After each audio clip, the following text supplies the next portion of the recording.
Hey guys, how's it going? We are back in Scrap Mechanic, and you know this game is turning out just as fun as I thought it would be. So I've been playing a little bit more, and some things I've learnt. This world is not infinite. There's actually a big fence, like this big intimidating fence around like the area. And you know, I don't know if the world is actually randomly generated, but I kind of have a feeling that it's not, and like all the worlds are the same, but don't quote me on that because I'm not sure. So today guys, we're going to try and create a cool little device, but first I kind of need to explain something to you that I didn't explain last time, and that is the difference between static objects and dynamic objects. That's at least what I'm calling them. So over here I've kind of built this little area. It's not really important. This was supposed to be like a wrestling ring or something, but I don't know how that would work. But basically, so when you place stuff in the world, for example this ground here, or this wrestling ring, this is actually just like a static part of the terrain. It's like just blocks, you can't move or anything, it's just a solid thing. But this game actually lets you create stuff that isn't stuck to the terrain and can actually be like free moving, kind of like a vehicle, but it doesn't have to be a vehicle. And I'll show you how to do that, because it's actually a very important and very, very fun little thing to be able to do. So if you actually just place stuff down, for example like that, and just build a little bit of a support like that, and we go out like here, like so, if you actually destroy the support, this object here will become like an entity, like a movable thing.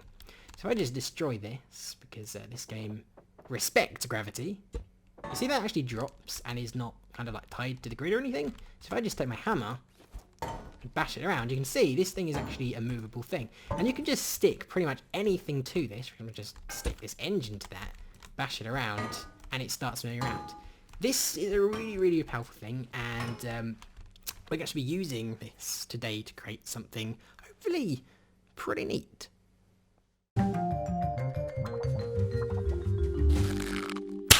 Okay, so there are a few mechanisms in this game. For example, the bearings, there's wheels, there's rockets. That ain't a star up there. But there doesn't seem to be one that kind of moves up and down, kind of like a piston actually. So what we're going to try and do today is we're going to try to create a device that lifts up and down, like an elevator. And I think it's going to be pretty funny. So where we're going to start is, this is going to be kind of like we're building a car, right? So we need to do a couple things. So first of all, we need to make some support for it. We're just going to use some temporary blocks to start with, like, yeah, that could work. Just one here, over here, come over here. It's going to be fairly long. Get in the center there and go up. I kind of am dubbing it, actually. I don't think I need him in the center. That's weird. How did that place there? That's very strange. I'm dubbing it the bug elevator. And I'm sure someone's already probably done this because it's really quite easy. But it's pretty cool nonetheless. So let's go out a little bit. We're basically creating a body here. And essentially what it's going to do is it's going to basically have big long legs, and it's going to kind of like do some push-ups. It's kind of funny. So how many, is this even or odd? So 1, 2, 3, 4, 5, 6, 7, 8. No, let's get rid of this one. It's one too many. And we're going to make some sort of gaps here, I guess. So there and there, and there and there. I don't think it needs 6 legs. I think 4 legs will be enough, actually. So let's go out one more to make it a little bit wider, like so, and then go here and fill these bits in. So yeah, these bits are like the hollow bits where there's going to be some joints, basically. And we're going to repeat that on the other side. So we need 1, 2, 3. 1, 2, 3. I've kind of experimented with this a little bit, and the game doesn't seem to like things that are too big, unless I'm doing something really wrong. It seems when you make something really, really big, glitchy physics starts to happen. It's kind of funny, but it's, I don't know. Maybe my things were just a little bit too, they just didn't have enough support or something. But I don't know. But actually, this game, I have had a few bugs and a few glitches, but overall, this game does run pretty nicely. Well, at least when I'm recording. When I'm recording, not quite as much. I've kind of gotten used to Minecraft being able to sort of just record when I want to. So whenever I try to play another game, for example, when I tried to play Fallout, my computer does not like that. My computer does not like that, but it seems to be holding up okay at the moment. But maybe that's because there's not too many things here. Who knows? So basically what we're going to do is we're going to add some legs now. So let's add one here. That starts swinging down. That's an interesting thing we could do in the future. The sides and the sides. We need to actually we need to secure those. So what we're going to do is we're going to add a controller, which would go. Let's rotate that maybe here, kind of like a face. Yeah, that would work. And we need to hook all of these up so that these things don't start to swinging. We basically want them to all be secure, like so. Just put one over here as well.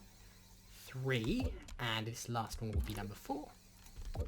So yeah, now those are all sort of solid in place. They're not swinging over everywhere. That's pretty nice. We're gonna have 3 here. Well, actually, we're gonna have 3 on all of them. Can't go underneath. Actually, I can if I if I go underneath like that. So yeah, it's kind of like we're building a car. It's pretty cool. It does actually feel like I'm building a car right now. Although I imagine that's how cars build. You know, I don't actually know how cars built because I don't typically make cars in my free time. It's like that. And basically what we can do is it's kind of like double jointed. So you've got this first joint here, and then we're going to have a joint here, like so. And it's going to be the same size, I guess. Something I actually learned earlier was that you can actually use something called a lift. I don't think I've shown this. And the lift is kind of like a tool. So just place that down. And if you actually press up and down arrows, it goes up and down. So it's basically just to sort of help you get around. But I actually learnt that you can pick objects up. So if I were to... Oh yeah, we need to actually turn this into an object. I forgot to do that. We need to actually get rid of some of these supports. Let's just get rid of... Let's just place one here and here. Like that. And get rid of this one. So we need to be a little bit careful. Is that not placing? That's weird. Strange. Oh, it doesn't matter too much. Get rid of... Wait, why is nothing placing? That's really weird.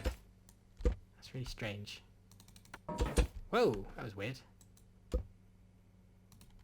Peculiar behaviour. So what basically we're going to get rid of these bits.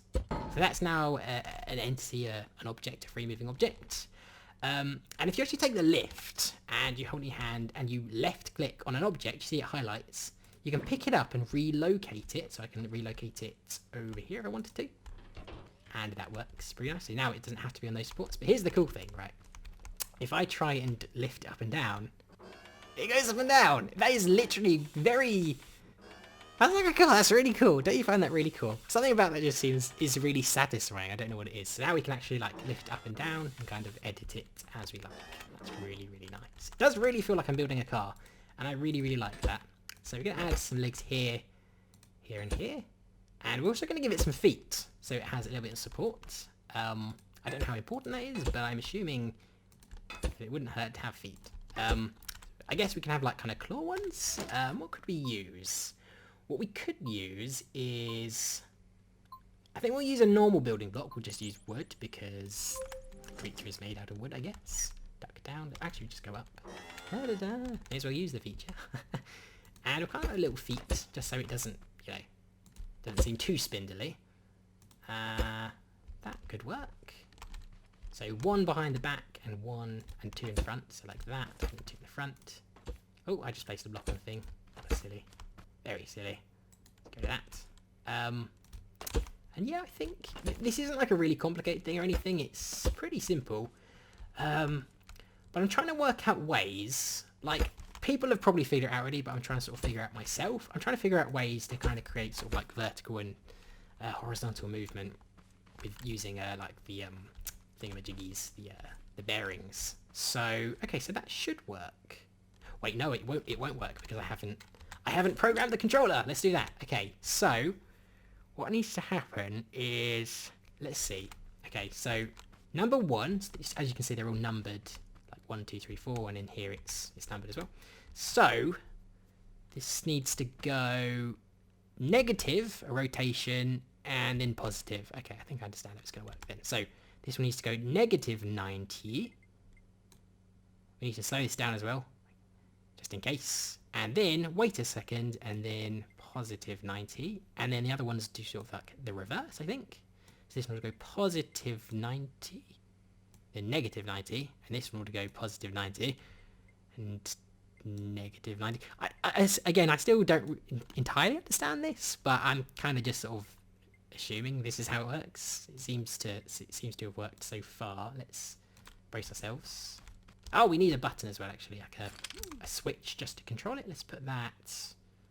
Put it next to it here. Let's kind of put 2 just to make it look like eyes. Actually, no. I know what we'll do. Get rid of that one. Get rid of that one. Oh, get rid of that one. Oh, no, I broke it. Oh, okay, I'll fix that. All right, I think it's fixed. So we need to hook this up to this. I'm kind of... What's going to happen? Okay. So if we take the lift off, so just press 9 and place it over here.